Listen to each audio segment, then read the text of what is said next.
అన్నాడు దేశంలో ఏదైతుందో ఎక్కడ లేని విధంగా ఉమ్మడి ఆంధ్రప్రదేశ్ రాష్ట్రంలో వైఎస్ రాజశేఖర రెడ్డి గారు రాజ్యాంగ నిబంధనలకు అనుగుణంగా ఇవాళ నిరుపేద వర్గాలు ఉన్నత వర్గాలు అనేటువంటి ఒక భేద తారతమ్యం లేకుండా అందరికీ సమానమైనటువంటి ఒక విద్యా అవకాశాలు కల్పింప చేయాలనే భావనతోని తపనతో ఏదైతున్నదో వారి ఫీజు రియంబర్స్మెంట్ పథకాన్ని ప్రవేశపెట్టడము ఇవాళ ఉన్నత స్థాయి విద్యలో అది ఇంజనీరింగే కానీ పోస్ట్ గ్రాడ్యుయేషనే కానీ డిగ్రీ లెవెల్ కానీ ఇంటర్ కానీ పోస్ట్ మెట్రిక్ దాంతో ఏదైతున్నదో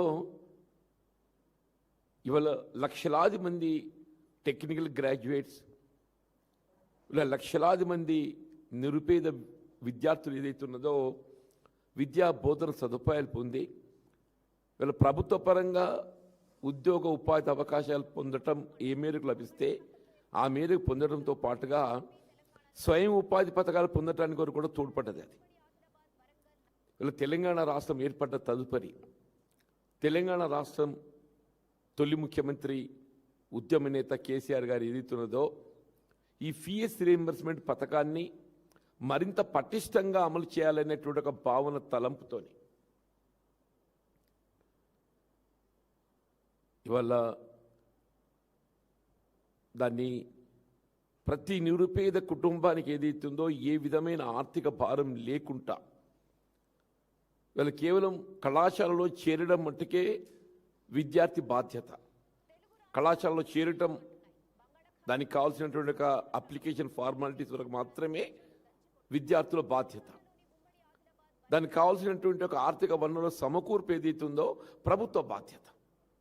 ఆ విధంగా కొనసాగించినటువంటి యొక్క ఈ ఫీజు రియంబర్స్మెంట్ పథకం దశాబ్ద కాలం ఇవాళ సక్సెస్ఫుల్గా అమలు చేయబడ్డ తదుపరి ఏదైతుందో ఇలా మనకు తెలియంది కాదు. మొన్నటి 2023 ఎన్నికల్లో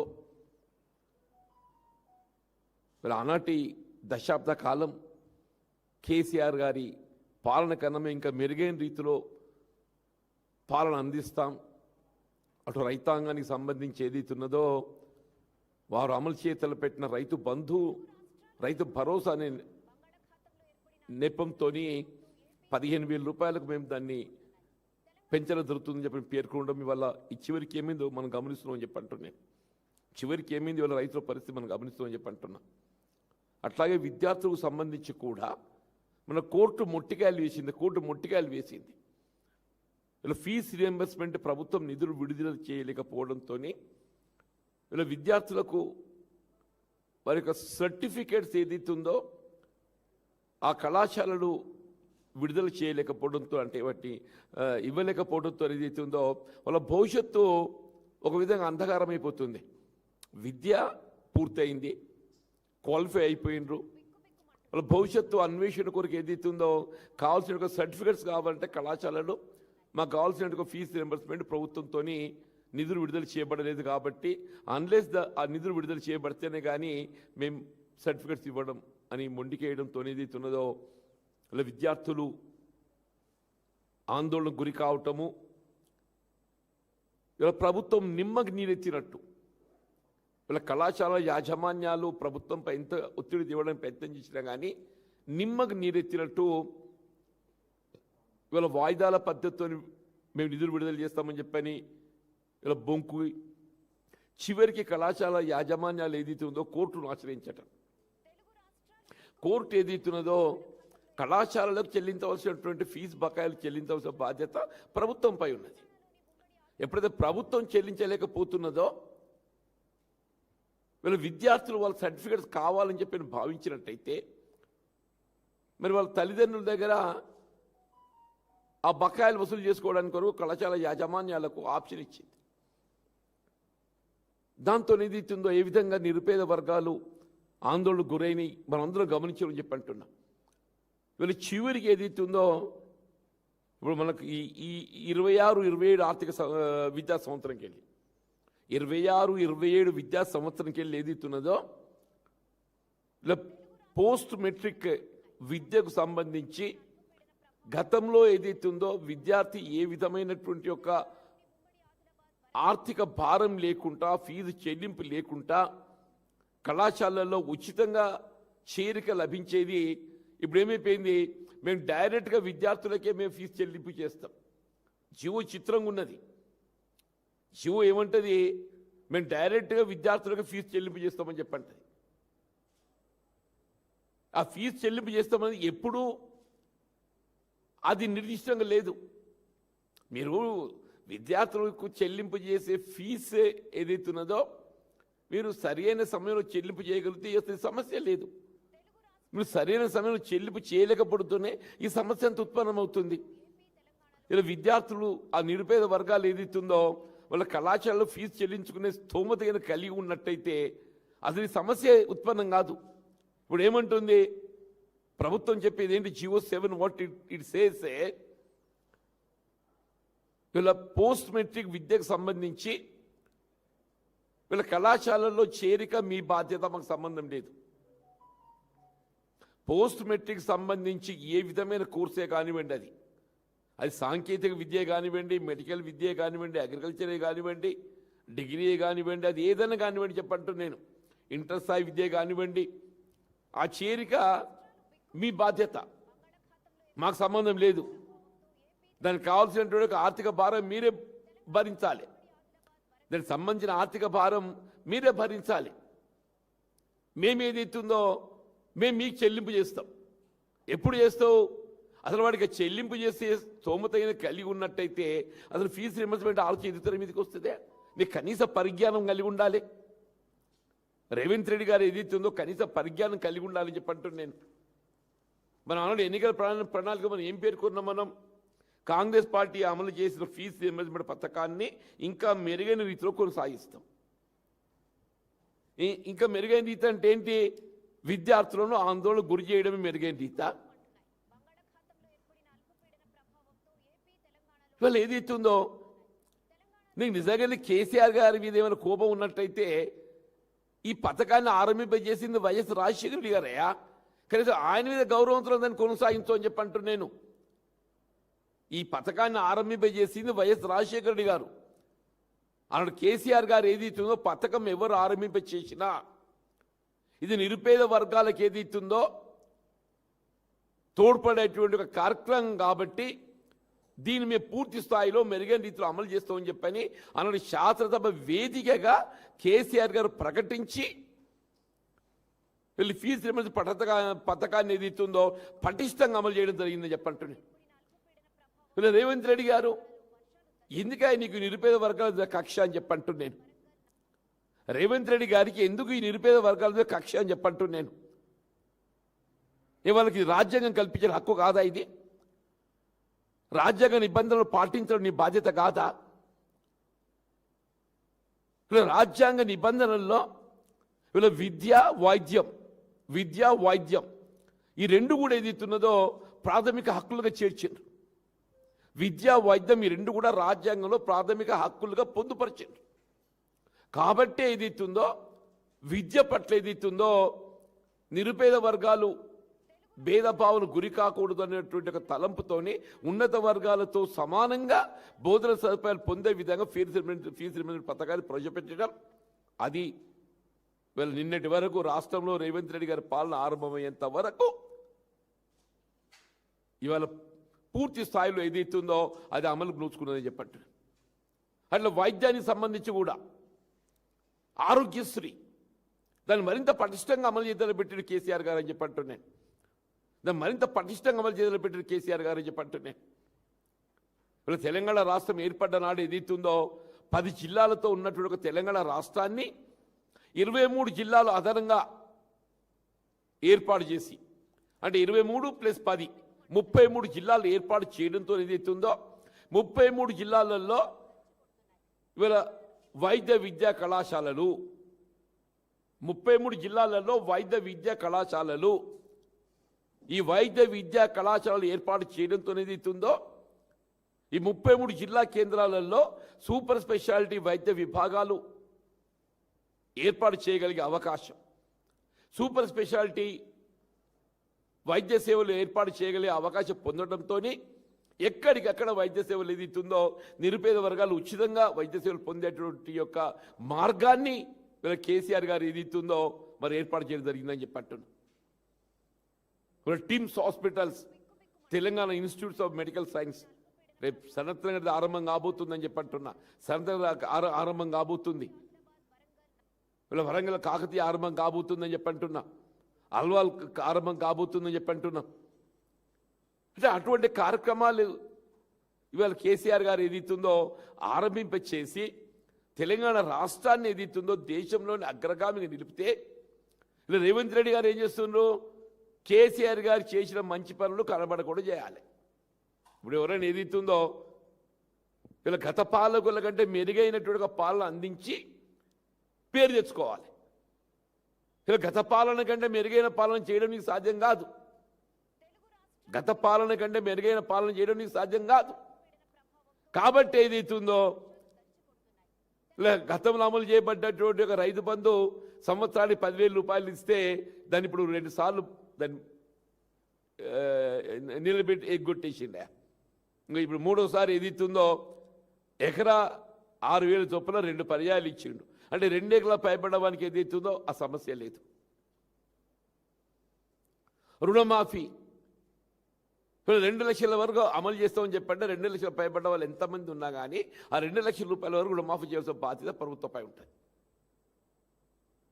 2 లక్షల పైబడ్డ వాళ్ళకి అని చెప్పని అది ఎగ్గొట్టేసింది అని చెప్పి అంటున్నా. నువ్వు రుణమాఫీ ఎగ్గొట్టేసిండు, రైతులకు పెట్టుబడి కల్పన ఎగ్గొట్టేసిండు. నువ్వు ఏ విధంగా కనీసం చదువు చదువుకుంటే విద్యార్థులు ఏదైతే ఈ దేశ భవిష్యత్తు, ఈ తెలంగాణ రాష్ట్ర భవిష్యత్తు, అసలు తెలంగాణ రాష్ట్రం ఏర్పాటుకు ఏదైతుందో మూలం వీళ్ళు విద్యార్థులు నిరుద్యోగ యువత అని చెప్పంటున్నా. తెలంగాణ రాష్ట్ర ఏర్పాటు ఉద్యమానికి మూలం ఏదైతుందో విద్యార్థులు నిరుద్యోగ యువత అని చెప్పంటున్నా. అన్నాడు కేసీఆర్ గారు ఏదైతుందో ఉద్యమ నేతగా ఈ తెలంగాణ ప్రాంత భవిష్యత్తు తీర్చిదిద్దాలనేటువంటి ఒక సంకల్పంతో మెరుగైనటువంటి ఒక విద్యా బోధన సదుపాయాలు తెలంగాణ ప్రాంతంలో కల్పింప చేయాలనేటువంటి ఒక తపనతోని ఈ ప్రాంతంలో నిరుద్యోగ యువతకు ఏదైతుందో ఉద్యోగ ఉపాధి అవకాశాలు మెరుగుపరచాలని తపనతో ఏదైతుందో అని తెలంగాణ రాష్ట్రం ఏర్పాటుకు ఉద్యమించి రాష్ట్రాన్ని సాధిస్తే చివరికి ఏమైందే? ఏదో శాస్త్రం ఉంది, ఈయన కాసి నక్కల పాలు చేసినట్టు అయిపోయిందా? ఏమంత మెరుగైన పాలని చెప్పారు రేవంత్ రెడ్డి కూసురుడు దొర అంటే పెట్టుబడిదారుడు, దొర అంటే పెట్టుబడిదారుడు అని చెప్పి అంటున్నా. ఆయనకి ఎంతవరకు ఏదైతే 4th సిటీ కనబడితే తప్ప ఇంకోటి కనబడదు. ఆయనకి ఎంతవరకు 4th సిటీ, ఆయనకి ఏది ఆయనకు ఆయనకు ప్రయోజనం అనుకూరుస్తుందో గదే కనబడుతుంది. ఆయనకి ఏది ఆర్థిక ప్రయోజనం అనుకూరుస్తుందో గదే కనబడుతుంది. 4th సిటీ, హైడ్రా, ఆయనకి 2 అవే, 4th సిటీ, హైడ్రా. తప్పేదైతుందో రాష్ట్రంలో నిరుపేద వర్గాలు కల్పించాల్సిన ఒక విద్యా సదుపాయాలు కల్పించాలనే ఒక భావన లేకపోవడం దురదృష్టం అని చెప్పంటున్నా. వీళ్ళు GO 7 అనేది ఏదైతుంది వాళ్ళు ఏదైతే జారీ చేయబడ్డదో ఇది నిరుపేద వర్గాలకు మరి అపరిశాపాతం. ఇది ఈ జీవోను మేము వెంటనే ఉపసంహరింపజేసుకోవాలని చెప్పని బీఆర్ఎస్ పక్షాలను డిమాండ్ చేస్తామని చెప్పండి. ఈ GO 7 ఏదైతుందో వెంటనే ఉపసంహరింపజేసుకోవాలని చెప్పని ఈ ప్రభుత్వాన్ని డిమాండ్ చేస్తామని చెప్పండి. దీన్ని ఉపసంహరింప చేసి వీళ్ళ గతంలో ఏ విధంగా ఫీజు రిమెంబర్మెంట్ పథకాన్ని అమలు చేయడం జరిగిందో ఆ ఫీజు రిమెంబర్మెంట్ పథకాన్ని విద్యార్థులు ఏదైతుందో వాళ్ళ చేరిక సమయంలో ఏ విధమైనటువంటి ఫీజులు చెల్లించకుండా వారి కళాశాలలో చేరిక పొందే అవకాశం గతంలో లాగా కొనసాగింపజేసే విధంగా కళాశాలలు చెల్లింపజేయాల్సినటువంటి ఒక బాధ్యత ఎవరి మీద ఉంటుంది? ప్రభుత్వంపై ఉంటుంది. ఆ బాధ్యత మీరు నిర్వర్తించండి. కానీ ఏది ఇస్తుందో రాజ్యాంగం కల్పించిన హక్కు అని చెప్పంటారు. ఇది దాన్ని నీరు గార్చే విధంగా నిరుపేద వర్గ కుటుంబాల ఆత్మస్థైర్యాన్ని దెబ్బతీసే విధంగా ఏదైతే కుట్రపూరితంగా ఇలా దళితులు, బలహీన వర్గాలు వీళ్ళ ఆశ్చర్యం ఏంటంటే ఎస్సీ ఎస్టీ విద్యార్థులకు సంబంధించి కేంద్ర ప్రభుత్వంకి వెళ్ళి విడుదల చేయబడ్డట్టుగా 276 కోట్లు రాష్ట్ర ప్రభుత్వం తన వాటా దానికి విడుదల చేయలేకపోవడంతో అవి రిటర్న్ అయిపోయాయి. ఎస్సీ ఎస్టీ విద్యార్థులకు ఏదైతే ఫీజు రీయింబర్స్మెంట్ పథకం కింద 276 కోట్లు విడుదల అయ్యి దానికి రాష్ట్ర ప్రభుత్వం జత చేయవలసినటువంటి నిధులు విడుదల చేయబడలేక అవి రిటర్న్ అయిపోయినాయి. అంటే ప్రభుత్వం ఒక చిత్తశుద్ధి ఎట్లుందో మీకు కనబడుతుంది కదా. దయచేసి ఇప్పటికైనా రేవంత్ రెడ్డి గారు ఏదైతుందో కాస్త వీళ్ళ కళ్ళు తెరవన్నా. ఇంకెట్లా ఇంకో 2 ఏళ్ళు ఉంటావు కావచ్చు, నువ్వు ఉంటావు, ఇంకా ఈ ప్రతినిధులు కాంగ్రెస్ పార్టీ పక్షాన్ని ఎవరు ఉంటారో తెలియదు. కానీ ఎవరున్నా మరి ప్రజలు కాంగ్రెస్ పార్టీని ఇంకో 2 ఏళ్ళు భరించాలి. ముఖ్యమంత్రి రేవంత్ రెడ్డి గారు ఉంటారా ఎవరుంటారో తెలియదు. కానీ ఎవరున్నా ఇంకో 2 ఏళ్ళు అయితే భరించాలి. ఈ 2 ఏళ్ళైనా ఏదైతుందో కాస్త పాలనను మెరుగు చేసుకునే ప్రయత్నం చేసుకోండి అని చెప్పంటారు. ఈ GO 7 వెంటనే ఉపసంహరింపజేసుకొని జాబ్ క్యాలెండర్ ప్రధానమని చెప్పడం. జాబ్ క్యాలెండర్ మీరు శాసనసభ వేదిక జాబ్ క్యాలెండర్ ప్రకటింపజేస్తా అని చెప్పిండు. శాసనసభ వేదిక చెప్పాడు జాబ్ క్యాలెండర్ ప్రకటింపజేస్తా అని చెప్పని. మొదటి సంవత్సరం 2 లక్షలు అన్నాడు, తర్వాత 1 లక్ష అన్నాడు, ఇప్పుడు 3 లక్షలు పోయేమైంది 60,000 అన్నాడా. ఇచ్చిందేంటి 17,000, ఇచ్చిందేంటి 17,000, చెప్పిందేంటి 3 లక్షలు, చెప్పిందేంటి 3 లక్షలు అమలు చేయాలి, అమలు చేసింది ఎంత 17,000. ఆర్భాటంగా జాబ్ క్యాలెండర్ ప్రకటన చేస్తా అని చెప్పాడు. ఏదే జాబ్ క్యాలెండర్? ఆనాడు ఏది ఇస్తుందో ఈ రేవంత్ రెడ్డి చూసి ఎవడు విశ్వసించాడు, అది ఆయన కూడా తెలుసు. ఇవాళ రేవంత్ రెడ్డిని చూసి ఎవడు విశ్వసించాడు. అందుకే వరంగల్ డిక్లరేషన్ రాహుల్ గాంధీని పట్టుకొచ్చిండే. రైతు డిక్లరేషన్ కొరకు ఏది ఇస్తుందో రేవంత్ రెడ్డి గారు ఎవరు నమ్మడు అని చెప్పని రాహుల్ గాంధీని పట్టుకొచ్చి రైతు డిక్లరేషన్ చెప్పించారు. ఇలా విద్యార్థులు నిరుద్యోగ యువత కూడా రేవంత్ రెడ్డి గారు ఎవరు నమ్మడు కాబట్టి ఏదైతుందో రాహుల్ గాంధీ గారిని అశోక్ నగర్ పట్టుకపోయాడు. కనీసం గాంధీ కుటుంబం పట్ల విశ్వాసంతోనైనా గౌరవంతో ఏదైతుందో నమ్ముతారో అని చెప్పినట్టుగా భావనతోని వాళ్ళ రైతు డిక్లరేషన్ చెప్పించిండు. ఈడ రాహుల్ గాంధీని పట్టుకపోయి అశోక్ నగర్ పట్టుకపోయిండా అధికారానికి వచ్చిండ్రు. మరి రాహుల్ గాంధీ గారు ఏదైతుందో ఇవాళ అశోక్ నగర్ రాగలుగుతాడా? ఇలా రేవంత్ రెడ్డి గారు అశోక్ నగర్ పోగలుగుతాడా?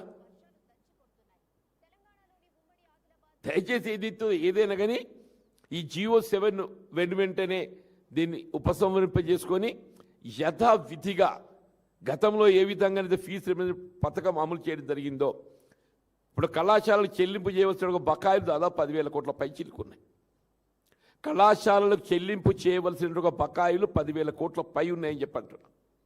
ఆ 10,000 కోట్లు చెల్లింపు చేస్తేనే కానీ ఇవాళ ఇంతవరకు విద్యాబోధన సదుపాయం పొందినట్టు 25-26 విద్యా సంవత్సరం వరకు వాళ్ళ సర్టిఫికెట్లు వాళ్ళ విద్యార్థులు పొందే అవకాశం లేదు. ఇలా ప్రభుత్వం ఏది ఇస్తుందో వెంటనే కళాశాలకు చెల్లింపు చేయవలసినటువంటి యొక్క ఆ ఫీజు బకాయిలు 10,000 కోట్లు ఏవైతే అవి చెల్లింపు చేయండి. ఇలా భవిష్యత్తు 26-27 విద్యా సంవత్సరాలకు సంబంధించి ఈ GO 7 ఉపసంహరింపజేసుకొని గతంలో ఏ విధంగా ఫీజు రీయింబర్స్మెంట్ పథకాన్ని అమలు చేయడం జరిగిందో యథావిధిగా దాన్ని మరింత పటిష్ట అమలు చేస్తామని చెప్పని ముందుకు రండి. అదర్వైజ్ తీవ్ర ఆందోళన ఎదుర్కోవాల్సి వస్తుందని చెప్పి హెచ్చరిస్తుంది. ఇది ఇంతటితో ఆగేది కాదు. ఇది రేపు విద్యా సంవత్సరం ఆరంభం కాబోతుంది. జూన్లో రేపు విద్యా సంవత్సరం ఆరంభం కాబోతుంది. రేపు విద్యా సంవత్సరం ఆరంభమయ్యే నాటికి ఏదైతుందో మీరు GO 7 ఉపసంహరింప చేసుకొని విద్యార్థులపై ఏ విధమైనటువంటి ఒక భారం లేకుండా వాళ్ళ చేరిక కళాశాలలో చేరే విధంగా గతంలో ఏ విధంగా అమలు చేయడం జరిగిందో అది యథావిధిగా అమలు జరిగేటట్టు చూడాల్సిన బాధ్యత మీపై ఉంది. లేని పక్షంలో ఇవాళ నిరుపేద వర్గాలు SC, ST, BC మైనార్టీ వర్గాలతో ఏదైతే ఉందో తీవ్ర ఆందోళన ఎదుర్కోవాల్సి ఉంటుందని చెప్పని హెచ్చరిస్తున్నాం. Thank you. కరెక్టే కదా. రాహుల్ గాంధీ గారికి ఇంతవరకు కూడా ఇక్కడ తెలిసి రాలేదు ఇక్కడ జరుగుతున్న పాలన ఎట్లుందని చెప్పని. రాహుల్ గాంధీ గారికి ఏది ఇస్తుందో తెలంగాణ రాష్ట్రంలో జరుగుతున్న పాలన ఏ విధంగా కొనసాగుతుందో తెలిసి రాలేదా? ఆనాడు ఏదైతుందో ఆయన వరంగల్ డిక్లరేషన్ రైతు డిక్లరేషన్ చెప్పిన వచ్చిండా. 2 లక్షల రూపాయలు రుణమాఫీ చేస్తామని చెప్పని ఏ మేరకు అమలిందో వారు గమనించిందా? ఇవాళ ఏదో పెట్టుబడి రాయితీ ఇలా గతంలో ఉన్న బీఆర్ఎస్ ప్రభుత్వం ఏదైతే కేవలం ఎకరా 10,000 ఇచ్చింది, మేము వస్తే 15,000 ఇస్తామని చెప్పింది రాహుల్ గాంధీ గారు. దాన్ని పరిశీలిస్తాడు కదా. నువ్వు ఏ మేరకు దాన్ని అమలు చేసినవే? ఏ మేరకు అమలు చేసినావు చెప్పంటున్నాను నేను. నిరుద్యోగ యువతకు ఏదైతుందో మొదటి సంవత్సరం 2 లక్షలు ఇస్తా అని చెప్పి, రెండో సంవత్సరం 1 లక్ష ఇస్తా అని చెప్పని 3 లక్షలు 2 నెలలు గడిచిపోయింది కదా. నువ్వు ఇవ్వగలిగింది ఎంత? 17,000 ఇవ్వగలిగావు అని చెప్పంటున్నా. వీళ్ళ ఫీజు రీయింబర్స్మెంట్ ఈ దేశ భవిష్యత్తు, ఈ రాష్ట్ర భవిష్యత్తు. అటువంటి ఫీజు రీయింబర్స్మెంట్ పథకాలను అమలు చేయలేకపోతున్నావు. How can they tolerate Revanth Reddy further? ఇవాళ ఎట్లాగూ రేపు రాబోయే ప్రభుత్వం ఏదైతుందో బీఆర్ఎస్ పార్టీ కేసీఆర్ గారు ముఖ్యమంత్రి కాబోతున్నారు. రేపు రాబోయే ప్రభుత్వం బీఆర్ఎస్ పార్టీ కేసీఆర్ గారు ముఖ్యమంత్రి కాబోతున్నారు. కానీ at least let it not be repeated. మీకు అప్పుడు 94 అని రిపీట్ కాకుండా చూసుకోవద్దా? రేవంత్ రెడ్డి గారు కొనసాగినట్టు ముఖ్యమంత్రిగా 94 రిపీట్ అవుతుంది, 94 రిపీట్ అవుతుంది చెప్పంటుండే. మీకు గుర్తు సార్ 94లో కాంగ్రెస్ పార్టీ కనీసం ప్రతిపక్ష హోదా కూడా పొందలేకపోయింది. రేపు రాబోయే శాసనసభ సాధారణ ఎన్నికల్లో వీళ్ళ బీఆర్ఎస్ పార్టీ కేసీఆర్ గారు ముఖ్యమంత్రి కావడం తథ్యం. ప్రజలు ఏదైతుందో వాళ్ళు అప్పుడే వచ్చేసింది. ప్రజల నానుడి రేవంత్ రెడ్డి పోవాలి, కేసీఆర్ రావాలి. ఒకటే నినాదం, రేవంత్ రెడ్డి పోవాలి, కేసీఆర్ రావాలి. ప్రజల నోళ్ళ నానుడి వచ్చేసిందా? దాన్ని ఎవరు ఆపలేరు. కనీసం ఆ ప్రతిపక్ష హోదా దక్కాలన్నా ఇవాళ రాహుల్ గాంధీ గారు పార్టీ మరి ఏమైతే తెలియదు. ఆయన ఏం ఆలోచన చూస్తుండో నేనైతే అనుకుంటున్నాను. మరి రాహుల్ గాంధీ గారు విజ్ఞత గల నాయకుడు అయినట్టయితే తప్పగా ఇక్కడ ప్రభుత్వ కొనసాగింపుపై ఆలోచన చేస్తామని చెప్పి నేను భావిస్తున్నాను.